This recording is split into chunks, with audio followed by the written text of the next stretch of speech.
Hey guys, welcome back to my channel. I'm Narzan Mirbat and this is my channel Dreamer Forever.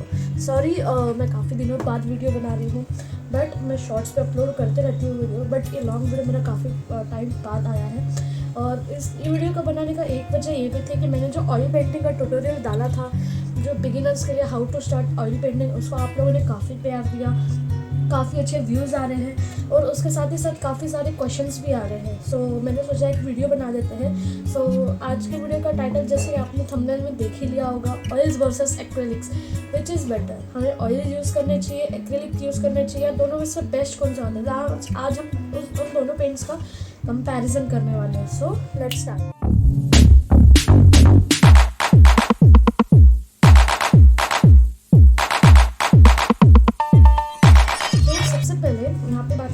Oils और acrylics दोनों paints क्या होते हैं, beginners के लिए कौन से यूज़ करना चाहिए, कौन से बेटर होते हैं, पोर्ट्रेट के लिए कौन से बेटर होते हैं, अगर आप प्रोफेशनल हो, प्रोफेशनली पेंटिंग करना चाहते हैं तो कौन से बेटर होंगे, कौन से पेंट्स हम कौन से मीडियम्स पे कहाँ और कैसे यूज़ करें, आज सब कुछ हम डिटेल में इस वीडियो में जानेंगे।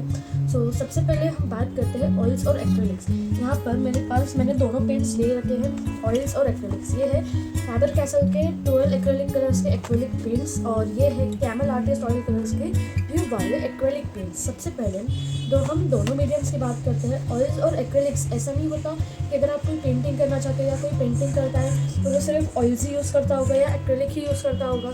लाइक मैं भी एक आर्टिस्ट हूँ, मैं भी पेंटिंग करती हूँ काफ़ी टाइम से एंड मैं सेल्फ ट्रेंड हूँ। जैसे कि आपको पता है, मैंने पिछले वीडियोस में भी बताया कि मैंने पेंटिंग कहीं से सीखी नहीं है, मैं सेल्फ ट्रेंड हूँ। सो मैंने भी जब स्टार्ट किया था, पहले मैं पोस्टर कलर से मैंने शुरुआत की थी, बाद में मैं शिफ्ट हुई एक्रेलिक्स पे। अगर आप बिगिनर हो तो मैं आपको सजेस्ट करूँगी या आप कोई भी वीडियोस देख लो, अगर आप बिगिनर हो, आप पेंटिंग शुरुआत करना चाहते हो, स्टार्ट करना चाहते हो, आपने पहले कभी पेंटिंग नहीं की है, सो मैं आपको बोलूँगी आप एक्रेलिक्स से स्टार्ट कीजिए। क्योंकि एक्रेलिक्स जो होते हैं वो रेडी टू यूज़ पेंट्स होते हैं, आपको उसमें कुछ मीडियम्स नहीं लगते, लाइक कुछ ट्रेनिंग नहीं लगती, आप उसको डायरेक्ट यूज़ कर सकते हो। एंड सबसे पहले हम बात कर लेते हैं एक्रेलिक्स से। सो ऑयल्स को मैं साइड में हटाती हूँ। तो एक्रेलिक्स आपको बहुत वाइड रेंज में मिल जाएंगे, जैसे कि मैं आपको यहाँ पर खोल कर दिखाती हूँ। मेरे पास एक्रेलिक्स ऐसे ट्यूब्स में भी अवेलेबल है और अगर आप बिगिनर हो तो मैं आपको रिकमेंड करती हूँ आप ट्यूब्स में ना ले एक्रेलिक्स काफ़ी वाइड रेंज में मिलते हैं। लाइक मेरे पास ये बॉटल्स में भी अवेलेबल, ये देखिए एक्रेलिक्स जो होते हैं वो बॉटल्स में भी इस तरह अवेलेबल होते हैं। आई होप आप देख पा रहे होंगे। आप ये कैमल के ले लीजिए या फेविक्रिल के ले लीजिए, यहाँ पे ये देखिए इस तरह से आपको बॉटल कंटेनर्स में आ जाएंगे एक्रेलिक पेंट्स। और आप चाहे तो ऐसे टेम्पेरा कलर्स जो आते हैं ऐसे छोटे छोटे कंटेनर्स में, वो भी ले सकते हो। ये एक्रेलिक्स नहीं होते, ये टेम्पेरा कलर्स होते हैं, बट आप एज ए इसको एक्रेलिक कलर भी यूज़ कर सकते हो डायरेक्ट इसको एज अ पेंट यूज़ करके। अगर आप चाहते हो एक्रेलिक या एक्रेलिक यूज़ नहीं करना चाहते तो आप ये भी यूज़ कर सकते हो। ये एक्रेलिक के जैसा ही काम करता है। इस पेंट की खासियत ये होती है, आप इनमें जितना पानी ऐड करते जाओगे ये उतना अपने हिसाब से, लाइक अगर आप इसको डायरेक्ट ऐसे ही यूज़ करोगे तो आप इसको एज एक्रेलिक यूज़ कर सकते हो। अगर आप इसमें पानी ऐड करते जाते हो तो आप इसको एज अ वाटर कलर या गॉचे यूज़ कर सकते हो। सो इसको तो हम रखते हैं साइड में। तो हम बात करते हैं इन दोनों की। सो अगर आप बिगिनर हो तो मैं आपको रिकमेंड करूँगी आप इस तरह के ऐसे बॉटल कंटेनर्स ले, क्योंकि ये रेडी टू यूज़ होते हैं। लाइक आपको है ना कोई पैलेट नहीं लगेगा, कुछ भी नहीं लगेगा, आपको जस्ट इसको ऐसे ओपन करना है, अपना एक कोई भी ऐसे पेंट ब्रश लेना है, जस्ट थोड़ा सा पानी में डिप करके इसको ऐसे लगा के इसे यूज़ करना है। आपको इसके लिए कोई मीडियम की ज़रूरत नहीं होती, कुछ नहीं होती। हाँ, अगर आपको इसकी एक बात अच्छी ये है, अगर आप लाइक एक्रेलिक पेंटिंग कर रहे हो, आप जब पेंट करते हो आपको थोड़ी थिकनेस आती है तो आप सिंपल, इसके लिए कोई मीडियम नहीं लगता। हमारे सबके घर में जो अवेलेबल होता है पानी, ये देखिए मैं आपको हाथ पर लेकर दिखाती हूँ। यहाँ मैंने ग्लास में पानी ले रखा है, आई होप आपको दिख पा रहा होगा। आप सिंपल पानी यूज़ कर सकते हो एक्रेलिक्स के लिए, ब्लेंडिंग के लिए। सो आप बिगिनर हो तो आपके लिए सबसे बेस्ट ऑप्शन होता है पेंटिंग सीखनी है। सो ऑयल्स पे जाने से पहले आप एक्रेलिक्स में एकदम अच्छे से ट्रेनिंग ले लो, आप एकदम अच्छे से प्रैक्टिस करो। जैसे कि मैंने आपको कहा, मैं भी एक बिगिनर थी, मैंने सेल्फ ट्रेन सीखी है पेंटिंग, मैंने कहीं से सीखी नहीं है। सो मैंने भी सबसे पहले पोस्टर्स यूज़ किया, पोस्टर्स के बाद मैंने एक्रेलिक्स यूज़ किया। Acrylics is very similar to poster और एक्रेलिक में फ़र्क इतना होता है, लाइक पोस्टर इज़ रीयूजेबल। अगर हमारा जो पोस्टर का जो पेंट है, जब हम पेंटिंग करते हैं तो वो जब ड्राई हो जाता है हम उसको पानी डाल के फिर से रिवाइव कर सकते हैं। एक तरह का चूना पेंट होता है पोस्टर मतलब। और एक्रेलिक की बात ये होती है, ये एक प्लास्टिक कोटेड पेंट है। ये इसका ये होता है कि ये ना आप जब पेंट करोगे, पेंटिंग करने के बाद सूखेगा जब, या आप जब भी पेंटिंग करोगे तो इसका शाइनी इफेक्ट आएगा। और आप जैसे ही एक बार एक्रेलिक सूख जाए उसके बाद आप इसमें पानी डालो या कुछ भी डालो, ये रिवाइव नहीं हो सकता, यानी कि एकदम फिक्स हो जाता है। सो एक्रेलिक्स हम बहुत ही मतलब हर एक तरह के बोल सकते हैं, हम किसी भी चीज़ पर एक्रेलिक्स को यूज़ कर सकते हैं। सो एक्रेलिक के एडवांटेजेस ये होते हैं कि ये ना बहुत फास्ट ड्राइंग होता है। लाइक हम लोग कोई सीनरी पेंटिंग कर रहे हो या कुछ कर रहे हैं, लाइक हमने पहले ब्लू स्काई बना लिया, अब ब्लू स्काई के ऊपर हमें अगर क्लाउड्स बनाने हैं तो हमें बस कुछ 2 मिनट का वेट करना पड़ेगा। 2 मिनट में जब तक हम हमारा स्काई बना रहे होते हैं, इधर में हमारा स्काई सूख भी जाता है और उसके ऊपर हम दूसरी क्लाउड की लेयर एक दे सकते हैं। इतना फास्ट ड्राइंग होता है एक्रेलिक पेंट्स। सो ये इसका डिसएडवांटेज भी हो जाता है। अगर आप पोर्ट्रेट ट्राई कर रहे हो, यानी कि आप फेसेस बनाना चाहते हो एकदम रियलिस्टिक इफेक्ट, तो इसमें ब्लेंडिंग के लिए थोड़ी दिक्कत आती है, क्योंकि आपके पास आपको उतना टाइम नहीं मिलता है ब्लेंडिंग के लिए। क्योंकि जैसे कि मैंने आपको कहा बहुत ही फास्ट ड्राइंग होता है। ब्लेंडिंग होता है, ऐसा नहीं कि ब्लेंडिंग नहीं होता, बट आपको पानी यूज़ करते रहना होता है, और उसकी वजह से ज़्यादा पानी यूज़ करने से पेंट जो है वो थिन होते जाता है, पतला होते जाता है। सो वो उतना अच्छे से इफेक्ट नहीं आता। तो आप ये इसका एडवांटेज भी मान ले सकते हो और डिसएडवांटेज भी मान सकते हो। सो अभी मैं आपको इसको साइड में रख देती हूँ। हाँ, एक बात, अगर आप बिगिनर हो तो आप ये यूज़ कीजिए, और आप जैसे ही प्रोफेशनल आपके करियर के आगे बढ़ रहे हो, लाइक आप पेंटिंग करते जा रहे हो और आप आगे जा रहे हो, तो मैं रिकमेंड करूँगी आप हर बार ये मत यूज़ कीजिए, आप ये यूज़ करना स्टार्ट कीजिए ये। क्योंकि इसका प्रॉब्लम क्या होता है, अगर आप ज़्यादा पेंटिंग करते हो, अगर आप बहुत कभी कभार पेंटिंग करते हो, लाइक महीने में एक आध बार या कभी कोई ओकेजन पे, तो आप ये यूज़ कीजिए। अगर रेगुलर बेसिस पे कर रहे हो आप, तो ये यूज़ कीजिए।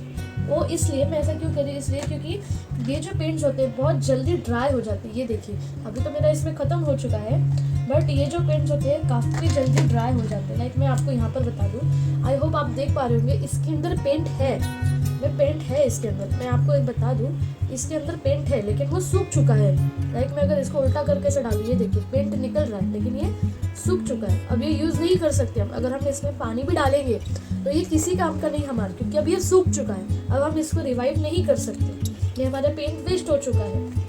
क्योंकि पेंटिंग करते वक्त हम ज़्यादातर इसको ऐसे खुला रख के ऐसे यूज़ करते हैं, और एक्रेलिक्स जल्दी ड्राई हो जाती है, इसकी वजह से ये पेंट जैसे बहुत जल्दी सूख जाते हैं। तो हम इसको यूज़ नहीं कर पाते। और अगर आप ये यूज़ करोगे रेगुलर बेसिस पे, तो ये ट्यूब पेंट्स है। हम ट्यूब पेंट्स कैसे यूज़ करते हैं, हम इसको क्या करेंगे, ऐसे खोलेंगे, हम लोग इसको ऐसे पैलेट पे निकालेंगे हमारे, और इसको बंद कर देंगे। सो ये जल्दी ड्राई नहीं होती, ये लॉन्ग लास्टिंग होता है। सो ये फ़र्क होता है बॉटल पेंट्स और ट्यूब पेंट्स के अंदर। सो अभी हम इसको बंद कर देते हैं। यहाँ पे मैं आपको एक बात और बता दूँ, जैसे कि मैंने एक्रेलिक पेंट्स का एक ट्यूटोरियल दिया था, how to start acrylic painting, आप उसमें भी जाके देख सकते हो। मैंने काफ़ी चीज़ें आपको समझाई है।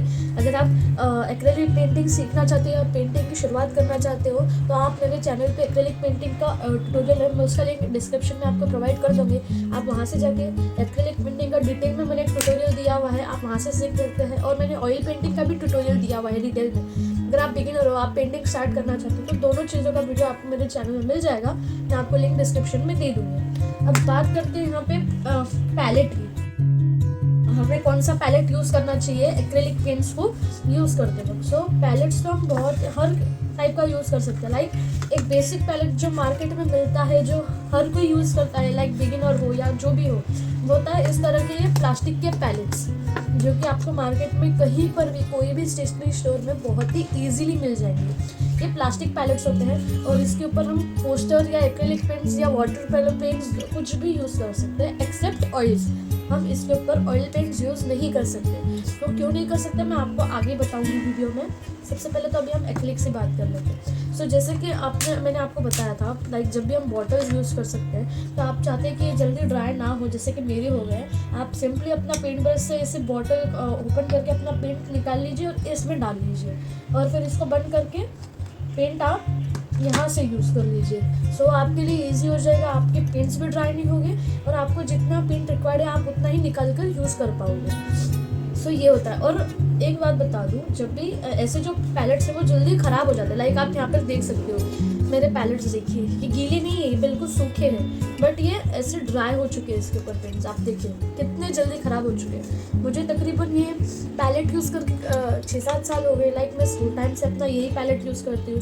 ये अभी तक डैमेज नहीं हुआ है, बट काफ़ी ज़्यादा गंदा हो गया, आप बोल सकते हैं। और एक बात और मैं आपको बता दूँ, जो एक्रेलिक पेंट्स होते हैं जो आप यूज़ करते हो, मैंने जैसे कि आपको पहले भी बताया, एक्रेलिक पेंट्स प्लास्टिक कोटेड होते हैं। कि जब भी अगर आप जैसे यहाँ पे पैलेट पर पेंट निकाल रहे हो, जैसे जो ऑरेंज कलर आपको दिख रहा है, ये एक्रेलिक पेंट है बेसिकली। ये मैंने एक्रेलिक पेंट ही यूज़ किया है, ट्यूब वाला एक्रेलिक पेंट यूज़ किया है। सो मैंने आपको जैसे कि बताया, आप यहाँ पे निकाल लीजिए, आप यहाँ से यूज़ कर लीजिए। सो जब भी आपके ऐसे प्लास्टिक पैलेट्स के ऊपर आपका जो एक्रेलिक पेंट ड्राई हो जाएगा, सूख जाएगा, आपको ज़रूरत नहीं है पानी से, क्योंकि ये पानी से तो निकलेगा ही नहीं, पॉसिबल ही नहीं है। ये देखिए यहाँ पे मैंने आपको जैसे कि बताया, मेरे पास पानी है, ये मैंने पानी डाला और मैं इसको ये देखिए हिला रही हूँ, बट नहीं, ये पेंट निकलेगा ही नहीं। तो एक्रेलिक पेंट्स पानी से नहीं साफ़ होते, और इनको सिंपली हमें क्या करना है, ये देखिए ये साइड से ना ऐसे निकालना है, और ये आपके पैलेट पे से इसको ऐसे खींचना है। ये देखिए कितनी आसानी से ये ऐसे निकल जाएगा, ये देखिए। इसीलिए मैंने कहा था आपको कि एक्रेलिक पेंट्स जो होते हैं वो प्लास्टिक कोटेड होते हैं, यानी कि आप इसको अगर ऐसे कोई भी पैलेट पर यूज़ करोगे तो आप इसको बाद में ऐसे पकड़ के ऐसे निकाल सकते हो। ये बिल्कुल एक प्लास्टिक की तरह निकल जाएगा। ये देखिए, आई होप आप देख पा रहे होंगे ये ऐसे। लेकिन ऐसे कब निकाल पाओगे, जब आपकी लेयर ऐसी थोड़ी थिक होगी कॉर्नर से। लाइक अब मैंने ये पेंट किया, अब मेरा कॉर्नर से थिक है जो कि निकल गया, लेकिन बीच में से एकदम थिन है, पतला है, यानी कि पानी यूज़ किया था मैंने, सो वो नहीं निकलेगा। उसको निकलने में काफ़ी टाइम जाएगा। आपको एक स्क्रबर से, या जो घिसनी बोलते हैं हम, उससे आप बहुत ज़्यादा ऐसे घिसोगे, रब करोगे, तब जाके ये निकलेगा। उसमें क्या होगा, जो आपका प्लास्टिक पैलेट है वो भी डैमेज होने के चांसेस रहते हैं। सो मैं तो इसको मतलब ऐसे छोड़ देती हूँ, क्योंकि मुझे तो रेगुलर बेसिस पे लगते रहता है। सो मुझे ये थोड़ा गंदा भी हो गया तो फ़र्क नहीं पड़ेगा, क्योंकि मुझे रेगुलर बेसिस पे लगता है जब भी मैं एक्रेलिक या छोटी वगैरह कोई पेंटिंग्स यूज़ करती हूँ। और दूसरी बात, अगर आप इस तरह के पैलेट्स नहीं लेना चाहते, लाइक कुछ लोग होते, लाइक मैंने भी जब स्टार्ट किया था भाई, मैंने सोचा था यार मैं अभी तो स्टार्ट कर रही हूँ, अभी अगर पैलेट वगैरह ले लूँगी, आगे अगर पेंटिंग नहीं जमी तो लाइक मुझे नहीं लेना था ओवरऑल। सो मैंने क्या किया, मैं अभी भी यही यूज़ करती हूँ, यही मेथड यूज़ करती हूँ। मैं आपको बताती हूँ, वो होता है ये बजट फ्रेंडली होता है और सबके घर में ये अवेलेबल होता ही होता है। ये है एक राइटिंग पैड। ये देखिए एक राइटिंग पैड है, आप जैसे कि यहाँ देख सकते हैं, इसका हुक्स भी लगे हुए थे। तो वो जो उसका जो स्टैंड होता है जिस पर हम पेपर लगाते हैं, वो आप निकाल लीजिए। या आपके पास कोई पुराना राइटिंग पैड होगा तो उसको आप एज अ पैलेट यूज़ कर सकते हो। ये देखिए आपको सब जगह टेप, पेंट्स ये सब दिख रहे होंगे, क्योंकि मैं ऑयल्स के लिए भी यही पैलेट यूज़ करती हूँ, और एक्रेलिक पेंटिंग के लिए भी मैं यही पैलेट यूज़ करती हूँ। मैं ऐसे जो प्लास्टिक पैलेट्स में बहुत कम यूज़ करती हूँ, क्योंकि मुझे ऐसे लाइक ऐसे बॉक्सेस वाले, ऐसे कॉलम्स वाले पैलेट ज़्यादा पसंद नहीं आते, क्योंकि हम मिक्सिंग अच्छे से नहीं कर सकते हैं। तो मुझे तो मैं ज़्यादा कंफर्टेबल इस तरह की वुडन पैलेट्स पे होती हूँ। बेसिकली एक राइटिंग पैड है, ये देखिए एक राइटिंग पैड है, बट मैंने उसका जो स्टैंड था उसको निकाल लिया और अपने पैलेट में कन्वर्ट कर लिया। ये देखिए आप हर जगह पेंट्स देख पाएंगे, ये ऑयल पेंट्स भी है और कुछ कुछ एक्रेलिक पेंट्स भी है। सो मैं ज़्यादा कंफर्टेबल इसमें हूँ, क्योंकि आप एकदम फ्री होते हैं यूज़ करने की। मैं यहाँ पेंट निकालूँ, यहाँ निकालूँ, यहाँ निकालूँ, मैं मतलब 25 तरह के पेंट्स एक बार में निकाल सकती हूँ, सबको मिक्स कर सकती हूँ। सो मुझे ये काफ़ी फ्री और काफ़ी कंफर्टेबल लगता है यूज़ करने में। सो आप भी चाहते हो, अगर आप इस तरह के प्लास्टिक पैलेट्स नहीं यूज़ करना चाहते तो सिंपल और बेस्ट आप मेरी तरह इस तरह के वुडन पैलेट्स ले सकते हो। बट एक प्रॉब्लम है, लाइक इसमें से तो पेंट निकल जाएगा, जैसे कि मैंने आपको बताया, आप ऐसे इसको पकड़ के जहाँ से थिक लेयर है आप वहाँ से इसको निकाल सकते हो। बट आप वुडन पैलेट यूज़ कर रहे हो तो पेंट निकालने के चांसेस बहुत कम है, क्योंकि ये इसमें ना एकदम इवनली स्प्रेड हो जाता है और एब्जॉर्ब हो जाता है, तो आप इसमें से नहीं निकाल पाते। ये जैसे कि अब यहाँ पे थिक है, बट निकालना बड़ा मुश्किल है, ये नहीं निकलेगा।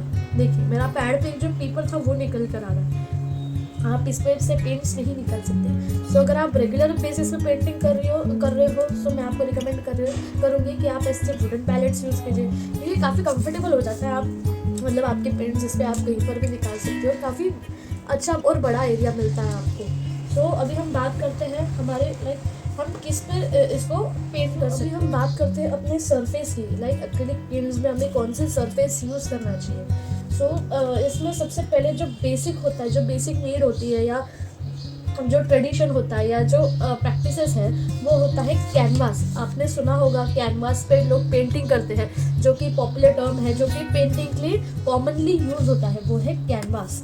ये देखिए आप, ये मैं आपको एक शीट बताती हूँ, इस तरह की शीट होती है, लाइक इस तरह का बोर्ड भी आता है। ये जो कैनवास है, ये इसको, ये जो कपड़ा है, ये देखिए आप, जो पेपर है ये, इसमें जो ऐसे टेक्सचर है, ये देखिए काफ़ी टेक्सचर्ड वाला पेपर, इसको बोलते हैं कैनवास। ये कैनवास पेपर है बेसिकली। सो कैनवास आपको दो मतलब एज अ पेपर भी मिल जाएगा, जो मेरे पास है अभी। ये क्लॉथ और पेपर का एक तरह का ये होता है, मिक्सचर बोल सकते हैं हम, जो एक कपड़े का तरह भी होता है, एक पेपर की तरह भी होता है। ये देखिए, ये जो टेक्सचर वाला पेपर है, इसको बोलते हैं हम कैनवास। ये होता है कैनवास। ये आपको एज अ कैनवास पेपर भी मिल जाएगा, जो कि मैं आपको अभी बता रही हूँ, या आपको कैनवास बोर्ड भी मिल जाएगा, जो कि बोर्ड के रूप में होता है। ऐसे पेपर नहीं होता है कैनवास, आपको एक एक करके ऐसे बोर्ड मिल जाएंगे, हर साइज में मिल जाएंगे, इवन छोटे से लेकर बड़े से बड़ा तक हर साइज में आपको कैनवास बोर्ड मिल जाएंगे। सो ये जो मैंने आपको बताया, ये है आर्ट्रीना का कैनवास पैड, जो कि इसमें 10 शीट्स मिलती है।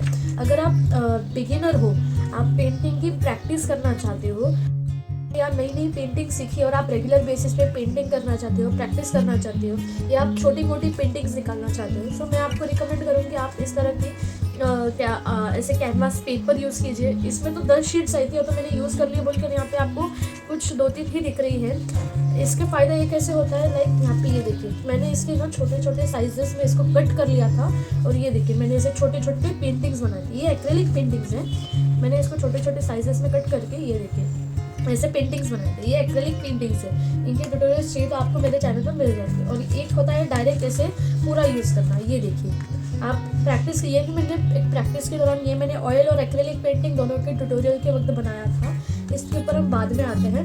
सो ये देखिए आप इसके ऊपर ऐसे डायरेक्ट पेंटिंग करना स्टार्ट कर सकते हो।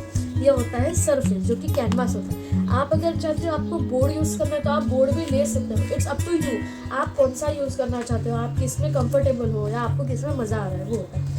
और दूसरा ये होता है कि भाई आपको कैनवास नहीं लेना, या आप कैनवास पे नहीं करना चाहते, या आप बिगिनर हो, लाइक मैं भी एक बिगिनर थी, जैसे कि मैंने आपको कहा। सो मैंने पेंटिंग डायरेक्ट इसके ऊपर, कैनवास के ऊपर स्टार्ट नहीं की। जब मैं पेंटिंग सीख रही थी, लाइक मैंने कार्डबोर्ड्स के ऊपर किए, जो वेस्ट कार्डबोर्ड होते हैं हमारे घर पे, जो पार्सल्स में आते हैं, वो जो कार्डबोर्ड होता है उसके ऊपर मैंने स्टार्ट किया। लाइक उसके ऊपर आप जो कार्डबोर्ड होता है, वो आप कोई भी एक कार्डबोर्ड ले लीजिए, उसके ऊपर आप एक वाइट पेंट की लेयर दे दीजिए। आपके पास जो वाइट पेंट होगा, लाइक एक्रेलिक पेंट, हाँ कोई दूसरा कलर नहीं, जैसे ये मेरे पास ये एक्रेलिक पेंट है, जो भी आपका, ये तो मैं इस पर बता रही हूँ, आपके पास कोई भी अगर कोई कार्डबोर्ड होगा, लाइक हम फ्लिपकार्ट, अमेजोन या कहीं से भी जो पार्सल मंगाते हैं, जो बॉक्सेस होते हैं, आप एक उसका शीट कट कर लीजिए, उसके ऊपर वाइट पेंट की लेयर दे दीजिए, और आप उसको एज अ कैनवास या आपका सरफेस यूज़ कर सकते हो, आप उसके ऊपर पेंटिंग कर सकते हो। अगर वो नहीं है ऑप्शन, तो दूसरा ऑप्शन होता है ये, जो कि स्केचबुक है नॉर्मल। आपने मेरे काफ़ी सारे वीडियोस में इस स्केचबुक को देखा होगा। ये जो स्केचबुक है, ये देखिए एकदम प्लेन पेपर वाली जो स्केचबुक है, ये एकदम आप ड्राइंग जो आपकी बच्चों की, या घर में जो बच्चों के लिए जो, या जो नॉर्मल ड्राइंग बुक्स आती है, आप वो भी यूज़ कर सकते हो। बट मैं आपको रिकमेंड करूँगी, अगर आप ऐसे प्लेन पेज यूज़ कर रहे हो, तो जो आपको जो पेपर है, ये जो पेपर है, ये थोड़ा थिक होना चाहिए। नॉर्मल ड्राइंग पेपर या जो A4 जो प्रिंटिंग पेपर आता है हमारे घर में, लाइक जो प्रिंटिंग पेपर होता है, या जो A4 साइज़ का पेपर जो मार्केट में मिलता है, मैं रिकमेंड करूँगी आप वो मत यूज़ कीजिए, क्योंकि वो काफ़ी ज़्यादा पतला होता है, काफ़ी ज़्यादा थिन होता है। और ये जो पेपर है, ये मैं आपको बताती हूँ, ये ऐसे नॉर्मल पेपर नहीं है, ये स्पेशल स्केचबुक का पेपर है, यानी कि ये आपको 130 GSM का पेपर है। जो नॉर्मल हमारा जो प्रिंटिंग पेपर होता है, जो हमारा जो प्रिंटर होता है, उसमें जो पेपर यूज़ होता है A4 साइज़ का, जो मार्केट में मिलता है, वो होता है 70 to 80 GSM, और ये है 130 GSM। जैसे जैसे GSM बढ़ते जाएगा, वैसे वैसे आपकी पेपर की जो क्वालिटी है, वो थिकनेस वो बढ़ती जाएगी। सो आप वो पेपर मत यूज़ कीजिए, क्योंकि आप एक्रेलिक्स के साथ आप पानी भी यूज़ करोगे ब्लेंडिंग करते वक्त, मैंने आपको जैसे कि बताया। सो अगर आप उन पेपर पे पानी यूज़ करोगे, तो वो तो बहुत जल्दी ऐसे लाइक डैमेज होने लग जाएगा, फट जाएगा। तो उसके लिए आपको क्या चाहिए, अगर आप पेपर पे करना चाहते हो, इस तरह का आप स्केचबुक या हाई क्वालिटी ऐसा पेपर ले लीजिए। इसके ऊपर मैंने जैसे कि बताया, एक वाइट पेंट की, या गेसो बोलकर एक होता है, वाइट पेंट की तरह ही होता है, आप वो भी यूज़ कर सकते हो। बट मैं तो वाइट पेंट ही यूज़ करती हूँ। तो आप पहले वाइट पेंट की एक लेयर दे दीजिए, जैसे ही वो सूख जाए आप उसके ऊपर अपनी पेंटिंग कंटिन्यू कर लीजिए। अगर आपको डिटेल में देखना है कैसे करते हैं तो मैंने आपको जैसे कि पहले भी बताया, मैंने एक्रेलिक पेंटिंग का भी एक ट्यूटोरियल दिया हुआ है और ऑयल पेंटिंग का भी एक ट्यूटोरियल दिया हुआ है, आप वहाँ से जाके देख सकते हो। सो आप इस तरह की कोई पेपर पे भी पेंटिंग कर सकते हो। ये बेसिकली एक स्केचबुक है, मैं इसके ऊपर ये देखती हूँ, स्केचिंग करते रहती हूँ, मैंने काफ़ी सारे वीडियोस भी डाले स्केचिंग के।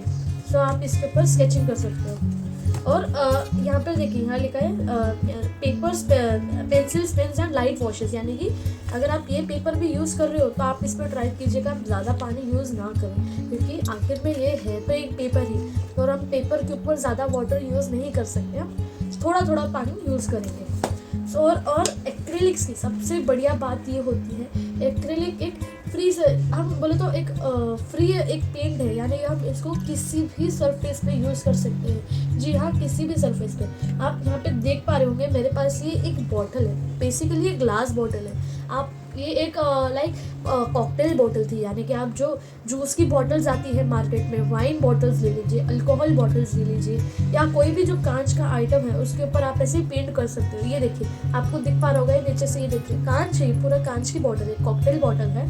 तो उसको मैंने अच्छे से धोकर इसके ऊपर डायरेक्ट ये देखिए पिंक कलर का पेंट किया है और उसके ऊपर पेंटिंग की है। इसके ऊपर तो मैंने व्हाइट कलर की लेयर भी नहीं दी है, क्योंकि ज़रूरत ही नहीं है कांच के ऊपर एक व्हाइट कलर की लेयर देने की। आप डायरेक्ट पेंटिंग कर सकते हो। अगर आपको इसका भी ट्यूटोरियल चाहिए तो आपको मेरे चैनल में मिल जाएगा। सो यानी कि देखिए मैंने इस पर भी यूज़ किया है। और एक्रेलिक पेंट्स ऐसे पेंट्स होते हैं, आप इसको हर सरफेस पे यूज़ कर सकते हो। इवन अभी दिवाली थी कुछ दिनों पहले, तो आप दिए पे भी पेंट कर सकते हो, वुड पे भी पेंट कर सकते हो, वॉल पे भी पेंट कर सकते हो, और हर चीज़ पे पेंट कर सकते हो। बट एक बात ध्यान रखिएगा, एक बार आपने इसमें पेंट कर दिया, मतलब लाइक ऐसे कैनवास पे या वुड पे या दीवार पे या वॉल पे या कहीं पर भी, तो आप उसको बाद में निकाल नहीं पाएंगे। आपने पेंटिंग कर दिया मतलब वो परमानेंट हो गई, आप उसको बाद में चल के किसी भी मीडियम या किसी से निकाल नहीं पाएंगे। आप सोचोगे जैसे कि मैंने अभी पैलेट पे बताया, आप खींच कर निकाल ले तो वो नहीं होगा, क्योंकि आपका वुड या वॉल जो भी वो डैमेज होने लग जाएगा। हाँ, अगर आप कांच पर निकालते हो, जैसे ये मैंने बॉटल पर निकाला है ये पेंटिंग, तो यहाँ से आप देख सकते हैं ये ऐसे पकड़ कर तो हम नहीं निकाल सकते क्योंकि काफ़ी पतली लेयर है, बट इसको ऐसे स्क्रैच करके बहुत मेहनत लगेगी जब जाके ये थोड़ा स्क्रैच होगा, वरना एक्रेलिक पेंट्स को निकालना, रिवाइव करना बहुत मुश्किल है। एक बात एक्रेलिक पेंट्स की अच्छी ये होती है कि आप जब लाइक मैं आपको एक रेफरेंस के लिए एक पेंटिंग बताती हूँ, ये पेंटिंग देख लीजिए। एक्रेलिक पेंट्स का एक खासियत, एक एडवांटेज भी बोल सकते हो और डिसएडवांटेज भी बोल सकते हो आप। जैसे मैंने अभी ये बैकग्राउंड पेंट किया इस ड्राइंग पेंटिंग का, मान लीजिए, तो अब मुझे बैकग्राउंड पेंट करने के बाद उसके ऊपर मुझे ग्लास पेंट करना है, तो मुझे ज़्यादा देर रुकने की ज़रूरत नहीं है, क्योंकि ये मैक्सिमम 5 या 10 मिनट में सूख जाएगा पेंट, अगर मैं पानी भी यूज़ कर लूँगी तो एक्रेलिक पेंट में, और उसके बाद मैं अपनी सेकंड लेयर इसके ऊपर जो है इसकी दे सकती हूँ। तो ये काफ़ी अच्छा एडवांटेज होता है। और एक्रेलिक पेंट्स ना बहुत जल्दी फास्ट ड्राई होते हैं। तो ये जो आप ब्लेंडिंग देख रहे हो, ये एक कलर नहीं है, ये यहाँ पर मैंने 2 कलर्स यूज़ किए हैं। आप यहाँ पे ध्यान से देखिए, यहाँ शेड अलग है और यहाँ शेड अलग है। सो मैंने एक दो पेंट्स मिलाकर इसको ब्लेंड किया, और ब्लेंडिंग करना एक्रेलिक्स में काफ़ी बड़ा टास्क होता है, क्योंकि हमें बहुत फास्टली करना पड़ता है, क्योंकि एक्रेलिक्स जो है बहुत जल्दी ड्राई होता है। सो अगर आप पोर्ट्रेट्स ट्राई करना चाहते हो, सो आपको एक्रेलिक में पोर्ट्रेट्स करने के लिए काफ़ी ज़्यादा मतलब प्रैक्टिस लगेगी और काफ़ी डिफ़िकल्ट होएगा, क्योंकि एक तो अगर आप एक्रेलिक से पोर्ट्रेट निकाल रहे हो, पोर्ट्रेट यानी कि आई होप आप समझते होंगे जो हमारा फेस है, यानी कि जो सपोज किसी का फोटो है यहाँ पर और आप एग्जैक्ट वो जो फोटो ऐसे पेंट करना चाहते हो, सो उसको बोलते हैं फोटो यानी कि पोर्ट्रेट। अगर आप पोर्ट्रेट करना चाहते हो तो रियलिस्टिक वो बिल्कुल नहीं दिखेगी, वो अच्छी पेंटिंग आएगी बट एक तरह से वो लाइक कार्टून कैरेक्टर में आप ऐसे बोल सकते हो, रियलिस्टिक इफेक्ट नहीं आएगा एक्रेलिक से।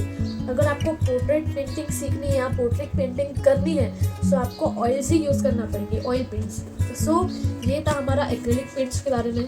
अब हम चलते हैं हमारे ऑयल पेंट्स के बारे में फाइनली। ओके, सो ये हैं हमारे ऑयल पेंट्स। सो इनको सब मैं साइड में कर देती हूँ। ये है हमारे camel artist oil colours, assorted shades, 12 tubes है इसमें, each tube is of 9 ml। सो ये देखिए, ये कुछ इस तरह का आता है, क्योंकि आपको मैंने इस तरह का वीडियो अपने ऑयल पेंटिंग ट्यूटोरियल में भी बताया था। सो ये मैंने आपको बताया था कि मुझे डैमेज मिला था, इसके लिए मैंने इसको ऐसे सिल्वर फॉइल लगाया हुआ है। ये जो ऑयल पेंट्स है एक्रेलिक पेंट से काफ़ी डिफरेंट होते हैं। अगर आप समझ रहे होंगे, आप मान रहे होंगे कि एक्रेलिक पेंट्स के बाद क्या ऑयल पेंट्स तो सिंपल ही होंगे, एक्रेलिक्स की तरह ही होंगे। बिल्कुल नहीं, ऐसा नहीं होता। अगर आपने मान लीजिए आपने एक्रेलिक पेंटिंग सीखी, आप अच्छे से पेंटिंग करना सीख गए हो, आपने सीनरीज ड्रॉ कर ली, काफ़ी सारे पेंटिंग्स कर लिए, मतलब आप ऐसे एक्रेलिक्स में एकदम परफेक्ट हो चुके हो। बाद में जब आप ऑयल्स पे शिफ्ट होंगे तो वो आपके लिए एक तरह से थोड़ा डिफिकल्ट होगा, क्योंकि oils is very difficult from, और this is very different from acrylics. Not difficult, ऐसा नहीं कि आप ऑयल्स सीख नहीं सकते। मैं भी मैंने आपको जैसे बताया, मैंने एक्रेलिक्स में न जानो कितनी पेंटिंग्स की, 50 से 60 पेंटिंग्स की है मैंने अभी तक 2 साल में। मुझे 2 साल हो गए एक्रेलिक्स यूज़ करते हुए, और ऑयल्स में मैंने अभी तक किए हैं 3 या 4, मैक्सिमम 4, उससे ज़्यादा नहीं किए, क्योंकि ऑयल्स को मैं रेगुलर बेसिस पे तो यूज़ नहीं करती। सो ऑयल पेंटिंग्स का एक होता है कि जैसे एक्रेलिक्स होते हैं हमारे ready to use, oils ready to use नहीं होते। इसके साथ हमें लगेंगे मीडियम्स, और कौन से मीडियम्स मैंने आपको अपने ऑयल ट्यूटोरियल में बताया था, इस तरह के। ये मैंने कैमल कंपनी के ही मीडियम्स लिए हैं, जो कि है प्यूरिफाइड लिंसीड ऑयल और है डिस्टिल्ड टर्पेंटाइन ऑयल। ये जो है ऑयल लिंसीड ऑयल, ये जो पेंट्स होते हैं, जब हम पैलेट पर ऑयल पेंट्स को निकालते हैं तो उनको जो उनकी जो कंसिस्टेंसी, अभी ये जो पेंट है अगर मैं इसको ऐसे पैलेट पे निकालूंगी तो ये काफ़ी थिक होगा अंदर से, ऐसा एकदम मोटी लेयर होगी ये पेंट की। सब ऐसी मोटे पेंट को तो ऐसे डायरेक्ट यूज़ नहीं कर सकते, हमें इस कंसिस्टेंसी अच्छी तो बनानी पड़ेगी ना। तो उसके लिए हम यूज़ करेंगे लिंसीड ऑयल। वो कैसे, वो मैंने आपको जैसे कि बताया, आप पहले उसको पैलेट पर निकाल लीजिए पेंट को, और बिल्कुल छोटा सा 1 ड्रॉप आप उसमें डाल लीजिए और अच्छे से मिक्स कर लीजिए। तो आपकी कंसिस्टेंसी अच्छी हो जाएगी और आपको ब्लेंडिंग में काफ़ी मदद मिलेगी। तो ये ब्लेंडिंग करते वक्त जैसे हम एक्रेलिक में वाटर यूज़ करते हैं, हम ऑयल्स में वाटर यूज़ नहीं कर सकते, बिल्कुल नहीं। आप ट्राई भी मत कीजिएगा, क्योंकि oil paints are made for oils, यानी कि हम इसको ऑयल्स के बिना यूज़ नहीं कर सकते। चाहे आप ऑयल्स कौन से भी कम ब्रांड के ले लीजिए, लाइक विंसर एंड न्यूटन के आते हैं, स्ट्रैथमोर, या कोई भी कंपनी आप ले लीजिए, उनके यूज़ कीजिए, बहुत बड़े बड़े कंपनीज आते हैं। बट आप ऑयल्स के साथ वाटर ड्राई मत कीजिएगा, आपके पेंटिंग भी ख़राब होगी, आपके पेंट्स भी ख़राब होंगे और आपका टाइम भी बर्बाद होगा। अगर आपको ऑयल पेंट्स यूज़ करने हैं तो उसके साथ आपको ये ऐसे मीडियम्स लेने पड़ेंगे, ये ऐसे वाले। ये तो मैंने कैमल कंपनी के लिए है। आप चाहे तो किसी भी हार्डवेयर स्टोर, जहाँ हमारे वॉल पेंटिंग के जो सामान मिलते हैं, जो नॉर्मल हमारी घर की जो पेंटिंग होती है, वहाँ उस दुकान पर भी आपको ऐसे लिंसीड ऑयल और टर्पेंटाइन ऑयल मिल जाएंगे। सो लिंसीड ऑयल बेसिकली ब्लेंडिंग में हेल्प करता है, और जो टर्पेंटाइन ऑयल है वो जो हम ब्रशेस जो होते हैं जिससे हम पेंटिंग करते हैं, उन ब्रशेस को साफ करने के लिए होता है। सो ये थे इसके मीडियम्स। सो एक बात ये, जैसे कि, और दूसरी बात, जैसे काफ़ी लोग अभी मैंने आपको बताया कि एक्रेलिक्स आपको वाइड रेंज में मिल जाएंगे, लाइक आपको ऐसे कंटेनर्स में मिल जाएंगे, ऐसे बॉटल्स में मिल जाएंगे और ट्यूब्स में भी मिल जाएंगे। ऑयल पेंटिंग के साथ ऐसा नहीं होता, ऑयल पेंटिंग आपको सिर्फ ऐसे ट्यूब्स में ही अवेलेबल होगी, क्योंकि ऑयल पेंटिंग्स ऐसे कंटेनर्स में नहीं आ सकते, ऐसे ट्यूब्स में ही आते हैं। और एक बात, ऑयल पेंटिंग का एक सबसे अच्छा एडवांटेज जो मुझे लगता है, जैसे कि मैंने आपको यहाँ पर बताया था, मेरे एक्रेलिक पेंट कितने, मतलब मैंने आपको जो बॉटल बताया कि वो ड्राई हो गया, वो सूख गया, क्योंकि मैंने उसको ज़्यादा देर ऐसे खुला छोड़ दिया था। मैंने आपको अभी बताया था कि ये मेरा पेंट अंदर से सूख चुका है, मेरा वेस्ट हो गया। ऑयल पेंटिंग के साथ ऐसा नहीं होता। ऑयल पेंटिंग की एक सबसे अच्छी बात ये होती है कि ये सूखता नहीं है, बिल्कुल बोले तो बहुत जल्दी नहीं सूखता, मतलब बहुत टाइम लगता है इसको सूखने में। सालों साल अगर ये ट्यूब में इसको ऐसे रख दूँ तो ये सालों साल मेरे ट्यूब पेंट्स ऐसे ख़राब नहीं होंगे। जैसे कि ये अब, जैसे अगर मैं इसको ऐसे थोड़ा निकाल भी लूँ पैलेट के ऊपर, तो वो जो पैलेट के ऊपर जो मेरा पेंट है उसको भी सूखने के लिए लाइक हफ्तों लग जाएंगे। क्योंकि आप इसको एडवांटेज भी मान सकते हो और डिसएडवांटेज भी मान सकते हो, क्योंकि ऑयल पेंट को ड्राई होने में बहुत ज़्यादा टाइम लगता है। मतलब जो एक्रेलिक पेंट्स है वो हमारे 10 मिनट में सूख जाते हैं, और ऑयल पेंटिंग्स को कभी कभी 3 दिन लग जाते हैं, या कभी कभी तो 2-3 हफ्ते भी लग जाते हैं। It depends on how much oil you have used in your painting. आपने कितनी लेयर यूज़ की है पेंट की, पेंट में आपने कितना ऑयल यूज़ किया है, उसके ऊपर डिपेंड होता है। और ऑयल पेंटिंग की सबसे अच्छी जो बात होती है, शुरुआत में आपको ये डिफ़िकल्ट लगेगा। लाइक मैंने भी जब पहली पेंटिंग अपनी ऑयल से की थी, मैंने सोचा था यार ये क्या पेंटिंग है, मतलब कैसे पेंट्स है, काफ़ी डिफिकल्ट हो रहा है यूज़ करने में, इससे अच्छे तो एक्रेलिक्स है, यूज़ करना ही नहीं आ रहा है, ना मुझसे ब्लेंडिंग हो रही है। बट ये कब होता है, आप शुरुआत की 2 पेंटिंग्स में, अगर आप शुरुआत की 2 पेंटिंग इससे कोई भी एकदम अच्छे से और अच्छे टेक्निक से यूज़ करोगे, फिर इसके जैसे ऑयल पेंट्स के जैसे बेस्ट पेंट्स आपको मार्केट में नहीं मिलेंगे। Oil paints are the very perfect and very buttery you can say, और सबसे बेस्ट मीडियम होते हैं पेंट्स के, क्योंकि इसका जो ब्लेंडिंग इफेक्ट है वो इतना बढ़िया आता है। मैंने आपको जैसे कि कहा, अगर आप पोर्ट्रेट पेंटिंग ट्राई करना चाहते हो और एग्जैक्ट रियलिस्टिक इफेक्ट लाना चाहते हो, आप ऑयल पेंट्स यूज़ कीजिए। Oil paints are the best for portrait painting. Oil paints को यूज़ करके आप सीनरीज वगैरह बाकी पेंटिंग्स भी बना सकते हैं। ऐसे नहीं कि आप सिर्फ पोर्ट्रेट बना सकते हो। जो भी पेंटिंग आप बनाओगे वो इतनी रियलिस्टिक इफेक्ट से आती है। वो क्यों आती है रियलिस्टिक इफेक्ट? क्योंकि हमें टाइम मिलता है ब्लेंडिंग करने का। एक्रेलिक्स में हमारा डिसएडवांटेज क्या था कि हमें उसमें टाइम नहीं मिल रहा था ब्लेंडिंग करने का, क्योंकि वो क्विक ड्राई हो जाता है। और ऑयल पेंटिंग में हमें बहुत अच्छा टाइम मिलता है। मैंने जैसे कि आपको कहा 2-3 दिन भी आप इसको मतलब ये सूखेंगे नहीं पेंट, सो हमें काफ़ी अच्छा टाइम मिल जाता है इसको ब्लेंड करने का। सो जितना अच्छा आप ब्लेंडिंग करोगे उतना ज़्यादा आपका पेंटिंग में रियलिस्टिक इफेक्ट आएगा। और इसका एक डिसएडवांटेज मैं ये भी बता दूं कि लाइक मैंने आपको अभी एक पेंटिंग बताई थी, ये वाली। इसके ऊपर ये जो नीचे का येलो वाला पार्ट है, जो ये पार्ट है, ये मैंने ऑयल से किया है और ऊपर वाला जो है एक्रेलिक से किया है। सो जो इसका एक डिसएडवांटेज ऑयल पेंटिंग का ये होता है कि जब आप जो एक पहले लेयर दे देते हो, बेस लेयर, जैसे कि मैंने यहाँ पे बेस में येलो किया था ऑयल पेंट से, उसके बाद उसके ऊपर मुझे देना था शैडो इफेक्ट, जो कि ग्लास का था, जो कि आप देख पा रहे होंगे। सो मुझे इसमें इतनी दिक्कत आई क्योंकि जो नीचे की जो बेस लेयर है, येलो वाली लेयर, उसको सूखने के लिए 2 दिन लगेंगे। तो उसके ऊपर अगर मुझे दूसरी लेयर देना है तो मुझे 2 दिन का वेट करना पड़ेगा। अगर आप ऑयल पेंटिंग करते हो तो आपको बहुत ज़्यादा पेशेंस लगेगा, क्योंकि ये अगर आप पूरी पेंटिंग इसमें करते हो तो आपकी 2-3 दिन से पहले तो कंप्लीट होगी नहीं। अगर आप बिगिनर हो तो, आप प्रोफेशनल हो तो बात अलग है, क्योंकि आप यूज्ड हो जाते हैं। अगर आप बिगिनर हो तो 2-3 दिन तो आपका जाएगा ही पेंटिंग में, आपको पूरी कंप्लीट करने में। Depends on how long, how big और how detail your painting is. तो ये एक बात होती है कि अगर आपको ऑयल के ऊपर ऑयल की दूसरी लेयर देनी है, दूसरा कुछ ड्रॉ करना है, पेंट करना है, तो उसके लिए आपको अच्छा खासा वक्त रुकना पड़ेगा। और जो सबसे बड़ा एक क्वेश्चन आता है मुझे, जो कि मेरे दिमाग में भी आया था, क्या हम ऑयल्स और एक्रेलिक्स दोनों को साथ में यूज़ कर सकते हैं? ये मुझे भी क्वेश्चन आता था जब मैंने स्टार्ट किया, और मुझे काफ़ी लोगों ने पूछा भी।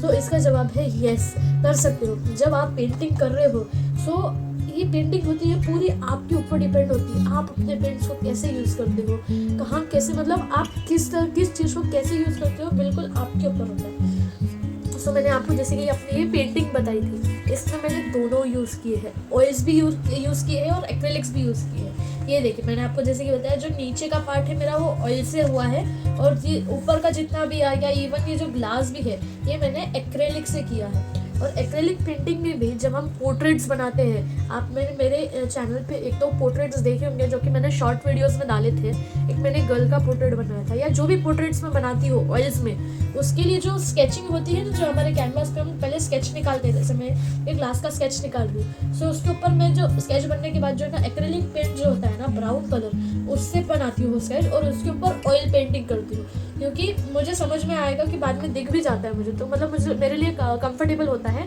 पहले मैं बेस एक्रेलिक पेंट से बनाती हूँ, उसके ऊपर मैं ऑयल पेंटिंग देती हूँ। सो आप एक पेंटिंग में अपने ऑयल पेंट्स और एक्रेलिक पेंट्स दोनों यूज़ कर सकते हो, लेकिन वो आपके ऊपर है। आप ऑयल्स के ऊपर एक्रेलिक्स मत यूज़ कीजिएगा, ऑयल्स के ऊपर एक्रेलिक मत यूज़ कीजिएगा। आप एक्रेलिक के ऊपर ऑयल यूज़ कर सकते हो, एक्रेलिक पेंट्स के ऊपर आप ऑयल पेंट्स यूज़ कर सकते हो, बट ऑयल पेंट्स के ऊपर आप एक्रेलिक पेंट्स नहीं यूज़ कर सकते। हाँ, अब बढ़ते हैं हमारे ब्रशेस के ऊपर। हमको कौन से ब्रशेस यूज़ करना चाहिए दोनों पेंटिंग के लिए? क्या हमें ऑयल्स के लिए अलग ब्रशेस लगते हैं और एक्रेलिक्स के लिए अलग ब्रशेस लगते हैं क्या? सो इसका जवाब है नहीं, दोनों को आपको सेम ही ब्रशेस लगेंगे। जैसे कि मैं आपको यहाँ पर बताती हूँ, ये देखिए मेरे पास ये इतने ब्रशेस हैं, ये देखिए, और इनमें से ऐसा कुछ भी नहीं है कि मैं ऑयल के लिए इसी को यूज़ करूँगी और एक्रेलिक के लिए इसी को यूज़ करूँगी, ऐसा नहीं होता। आप ऑयल्स और एक्रेलिक्स दोनों के लिए सेम पेंट ब्रशेस यूज़ कर सकते हो। इवन ऐसे नहीं कि ऑयल्स और एक्रेलिक्स, आप poster colours, water colour, गॉचे, acrylic, oil, सबके लिए इन्हीं पेंट ब्रशेस का यूज़ कर सकते हो, सेम पेंट ब्रशेस का। आपको हर एक के लिए अलग ब्रशेस लेने की ज़रूरत नहीं है। बस वो डिपेंड किस पे करता है कि आप कितना अच्छे से अपने ब्रश को क्लीन करते हो नेक्स्ट यूज़ के लिए। लाइक ये देखिए, ये थोड़े देखिए ये ऐसे डल हो गए, ये देखो। अगर एक बात यहाँ पे इम्पोर्टेंट ये है, अगर आपका एक्रेलिक पेंट अगर ब्रश के ऊपर रह जाता है और वो सूख जाता है, जैसे कि इसमें थोड़ा पेंट है रह चुका है, तो ये देखिए इतना अच्छा फ्री नहीं है। सो आप इसको बाद में गर्म पानी में डाल के थोड़ी देर डिटर्जेंट या उसमें हैंड वॉश डाल के आप उसको रिवाइव कर सकते हो ब्रश को, अगर वो सूख जाए। लेकिन अगर आपके पेंट ब्रश के ऊपर आपका ऑयल पेंट सूख जाए या रह जाए और वो बाद में सूख जाए और आपका जो पेंट ब्रश है वो ऐसा कड़क हो जाएगा, फिर आप उस पेंट ब्रश को रिवाइव नहीं कर सकते, आप उस पेंट ब्रश को वापस यूज़ नहीं कर सकते, क्योंकि ऑयल पेंट एक बार ड्राई हो गया तो आप उसको नहीं निकाल सकते। इवन आप टर्पिन ऑयल को भी यूज़ नहीं कर सकते एकदम सूखने के बाद, एकदम जब वो हार्ड हो जाए तब। सो इस बात का आप एकदम अच्छे से ध्यान रखिएगा। ब्रशेस को टर्पिन ऑयल के साथ कैसे क्लीन करते हैं उसका मैंने आपको वीडियो में बताया हुआ है, ऑयल पेंटिंग ट्यूटोरियल में। आपको काफ़ी केयरफुली अपने ब्रश को वॉश करना होता है। अगर आपने थोड़ा सा भी लेजीनेस किया ऑयल पेंट के ब्रश को साफ करने में, तो आपका पेंट ब्रश ख़राब हो जाएगा, फिर आप उसको दूसरे पेंटिंग में यूज़ नहीं कर सकते। तो ये होता है। और अगर आप पेंटिंग करते हो तो आपको पता ही होगा कि आपको हर ऐसे अलग अलग टाइप के पेंट ब्रशेस लगेंगे, लाइक हर एंगल के लिए कुछ, हर पेंट ब्रश की अलग खासियत है। तो ये थे पेंट ब्रशेस। और अब आते हैं लास्ट बट नॉट लीस्ट, जो सबसे इम्पॉर्टेंट होता है पेंटिंग में, चाहे वो ऑयल्स हो या एक्रेलिक्स, कोई सी भी पेंटिंग रहने दीजिए, जो सबसे इम्पॉर्टेंट पार्ट होता है लास्ट, वो होता है वार्निश। अगर आप वार्निश नहीं यूज़ करते तो आपकी पेंटिंग कभी कंप्लीट नहीं होगी। वार्निश के बगैर आपकी पेंटिंग इनकम्प्लीट होती है। वो क्यों, मैं आपको बताती हूँ। जब भी हम पेंटिंग करते हैं, सबसे पहले हम एक्रेलिक की बात कर लेते हैं। जब भी हम एक्रेलिक पेंटिंग बनाते हैं और वो जब ड्राई हो जाती है, जैसे कि मैं आपको यहाँ पर बता दूँ, मेरे पास ये ले लीजिए आप, ये एक एक्रेलिक पेंटिंग है, ये देखिए एक एक्रेलिक पेंटिंग है जो कि मैंने एक्रेलिक से बनाई है। ये जैसे ही सूख गई है, अब मैं इसको ऐसे नहीं छोड़ सकती, इसके ऊपर मुझे वार्निश की लेयर देना होती है। ये तो एक स्प्रे वार्निश है फॉर ऑयल एंड एक्रेलिक। अगर आप बिगिनर हैं, आपको नहीं पता वार्निश कैसे यूज़ करते हैं, क्या होता है, मैं आपको रिकमेंड करूँगी, आप जो बॉटल वाला वार्निश होता है, आप किसी भी स्टेशनरी स्टोर पे जाइए, उनको बोलिए बॉटल वाला वार्निश जो लिक्विड वार्निश होता है, आप वो यूज़ कीजिए, वो आपके लिए बेटर रहेगा। क्योंकि जो आप अपने पेंटिंग ऐसे रख दूँगी तो ये डस्ट वगैरह लगेगी, ये ख़राब हो जाएगी पेंटिंग। सो मुझे डस्ट वगैरह से बचाने के लिए, अपने पेंटिंग को प्रिवेंट करने के लिए, स्टोर करने के लिए, उसके ऊपर वार्निश की एक लेयर देनी होती है। सो उसकी वजह से क्या होगा, मेरी पेंटिंग अच्छे से प्रोटेक्टेड रहेगी, उससे डस्ट नहीं लगेगी और वो ख़राब नहीं रहेगी। सो आप अगर बिगिनर हो तो आप लिक्विड वार्निश यूज़ कीजिए। फिर अगर आप रेगुलर बेसिस पे करते हो तो आप मेरे जैसे स्प्रे वार्निश को यूज़ कीजिए। अगर आप स्प्रे वार्निश यूज़ कर रहे हो so highly recommended to use mask, क्योंकि इसमें इसकी जो फ्यूम्स है बहुत ज़्यादा बैड फ्यूम्स होती है, बहुत ज़्यादा स्मेली है। ये आपको ब्रीदिंग प्रॉब्लम हो सकती है। बिना मास्क के यूज़ करोगे तो आप मास्क पहन लीजिए और आप कहीं घर के बाहर जाके कोई खुला एरिया, वहाँ पर आप इसके ऊपर एक लेयर दे दीजिए एंड आपकी पेंटिंग प्रोटेक्ट हो जाएगी। और यही सेम वार्निश जो स्प्रे वार्निश होता है, सिर्फ वही वार्निश आप ऑयल पेंट्स के ऊपर भी दे सकते हो, क्योंकि ये फॉर ऑयल एंड एक्रेलिक है। अगर आप लिक्विड वार्निश यूज़ कर रहे हो तो एक्रेलिक पेंट के लिए अलग वार्निश आएगा और ऑयल पेंट के लिए अलग वार्निश आएगा। सो मेक श्योर कि अगर आप लिक्विड ले रहे हो तो दोनों मीडियम्स के लिए अलग लीजिएगा। अगर आप स्प्रे वार्निश ले रहे हो तो उस पर लिखा होगा कि आप ऑयल और एक्रेलिक दोनों में सेम वार्निश यूज़ कर सकते हो। और एक बात, एक्रेलिक पे हम इसके लिए यूज़ करते हैं क्योंकि ये तो शाइनी होता है, एक्रेलिक पेंट जो होता है शाइनी, लाइक आप अभी देख सकते हो थोड़ा शाइनी इफेक्ट है। और वही जो ऑयल पेंटिंग है वो है ना थोड़ा ये होता है, लाइक मैट इफेक्ट होता है। ऑयल पेंटिंग जो होती है वो मैट इफेक्ट देती है। सो ऑयल पेंटिंग जब हमारी कंप्लीट हो जाएगी, उसको अच्छे से पूरी शाइनी इफेक्ट लाने के लिए हमें वार्निश यूज़ करना ही पड़ेगा। विदाउट वार्निश एक बार का एक्रेलिक पेंट चल जाएगा, बट विदाउट वार्निश आप ऑयल पेंट्स नहीं रख सकते। सो ये थे हमारे oils versus acrylics, which is better. So आप कौन सा प्रेफर करते हो, ऑयल यूज़ करते हो या एक्रेलिक प्रेफर करते हो? आप मुझे कमेंट बॉक्स में कमेंट करके बता सकते हैं। अगर आपको ये वीडियो अच्छा लगा please like, share, subscribe and thank you for watching.